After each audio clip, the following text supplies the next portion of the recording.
dihydroepiandrosterone, DHEA, is the most abundant steroid hormone circulating in the blood, or rather, prohormone. It's produced largely by the adrenal glands and is then converted locally in tissues into androgens, male sex hormones, or estrogens, female sex hormones.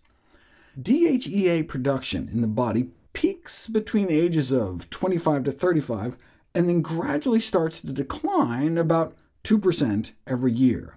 By one's 80s, DHEA production is down about 80% from peak values in early adulthood. Cross-sectional studies found a link between low DHEA levels and impaired sexual function, less vitality, depressed mood, lower bone mineral density, and compromised cognitive performance in terms of executive function, concentration, and memory. Combined with interventional studies done on rodents showing a wide range of beneficial effects, DHEA was heralded as an anti-aging superhormone panacea, even though rodent adrenal glands don't even produce the stuff.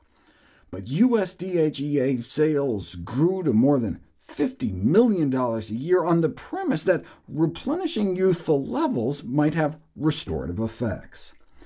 Given the Premarin debacle with estrogen replacement, showing that the reversing of age-related hormone decline can sometimes do more harm than good, clinical trials were desperately needed. But because DHEA can't be patented, there's been little research interest among drug companies to study it. In fact, part of its mass appeal is that due to a legal loophole, DHEA is the only steroid that's not considered a controlled substance, and therefore is available over-the-counter as a quote-unquote dietary supplement rather than a prescription-only drug. Thankfully, a series of long-term, high-quality, randomized controlled trials started to be published within the last 20 years, and early enthusiasm was replaced by a sober skepticism, as the quote-unquote panacea repeatedly failed to beat the placebo. The promised DHEA fountain of youth was drying up. A review of about 24 randomized controlled trials of oral DHEA in postmenopausal women failed to find evidence of improvements in sexual function, psychological well-being, or cognitive performance. However, there may be a role for intravaginal DHEA for vaginal atrophy, which I covered before. A meta-analysis of about 24 randomized controlled trials of DHEA in elderly men similarly found no evidence of benefits for metabolism, bone health, sexual function, or quality of life, nor does there seem to be a cognitive benefit. The only benefit found in men was a relatively trivial drop in body fat compared to placebo, less than 1 pound over a span of 8 months. But in women, DHEA may benefit fertility. Fertility in women starts declining gradually but significantly at age 32, but then more rapidly after age 37, but DHEA may help. Side effects of taking DHEA supplements include acne, oily skin and hair, and an increase in body hair and blood levels of the cancer-promoting growth hormone IGF-1. As with any supplement, there are concerns about quality control issues.